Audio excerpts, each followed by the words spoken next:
During the 2023 offseason, the Cowboys signed 2 kickers, Tristan Vizcaino and Brandon Aubrey. One of those guys had never kicked in an NFL game, just the USFL. And Dallas decided to sign those 2 guys over veteran options like Mason Crosby and Robbie Gould. And guess what? They made a great decision because the rest is history. Brandon Aubrey was a first-team All-Pro in his rookie season, missing just 2 of his 38 field goal attempts. Now in 2024, the Cowboys have a legitimate weapon at kicker. And if this sequence of events doesn't tell you how much the Cowboys value him, I don't know what does. Let's get into it.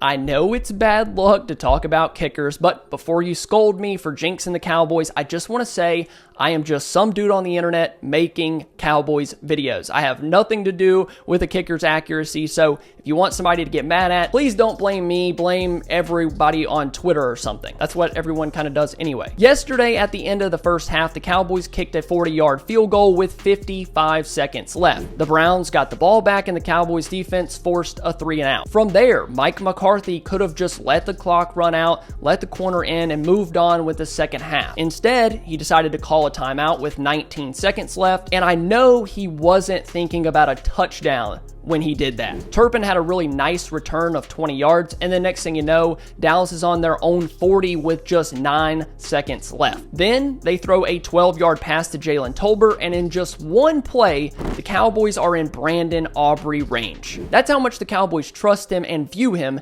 as a weapon. Unfortunately, there were some awful clock management moments after that. McCarthy didn't call a timeout before the delay of game penalty, and it was a really big missed opportunity because Aubrey absolutely drilled that 66-yarder before the refs came in and blew the play dead. If it did count and the play wasn't blown dead, it would have been an easy NFL record for a kick outdoors. Remember, Justin Tucker's record was inside at Ford Field against the Lions. Aubrey's kick was outside on grass with a little bit of wind, and he absolutely drilled it with room to spare. And of course, how else would it happen? It had to be taken away by poor clock management or poor game management by the officials or something. I don't know who we're blaming here. But that would have been such a big moment in the game if it weren't for that penalty that set them back 5 yards. So the Cowboys didn't let him attempt one from 71. And the funniest part is, I think 90% of Cowboys fans wanted to see him try and kick that 71-yarder,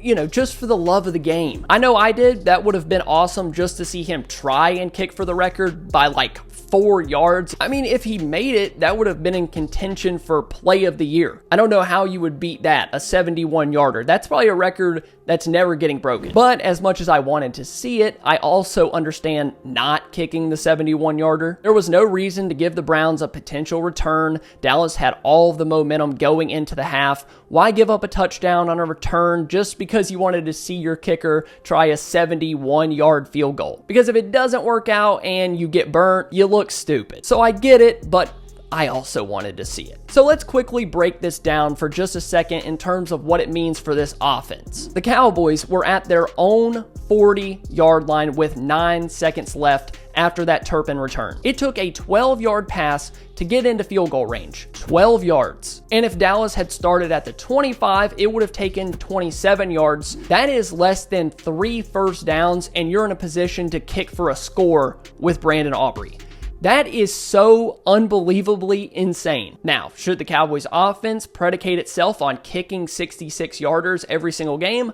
No. But at the end of every half, should this offense be trying to squeeze every single yard, every single second out of the clock that they can? Yes. Get into field goal range. In a dome, I think Aubrey's range is from 70 plus. I really believe that. I think he has the leg for it, and maybe that's not super accurate or automatic, but as long as you're not giving up returns, I'd try it every single time, especially indoors. I know that the kicking game is usually boring to talk about. No one likes to think about the kickers because usually when you do, it's because they're really bad. But for the Cowboys, I think they have a legitimate weapon, somebody that could help you steal a game or two. And I don't expect McCarthy to try field goals from 60 plus consistently. But if you're in a pinch or you really need a score at the end of either half, you have one of if not the best kicker in football right now, and it's awesome. It's actually fun to watch the Cowboys kick field goals, and there's nothing else to say. So that's all I got for you guys today. Thank you so much for watching the video. If you enjoyed, please be sure to leave a like and subscribe to the channel. I love you all, and I'll see you next time.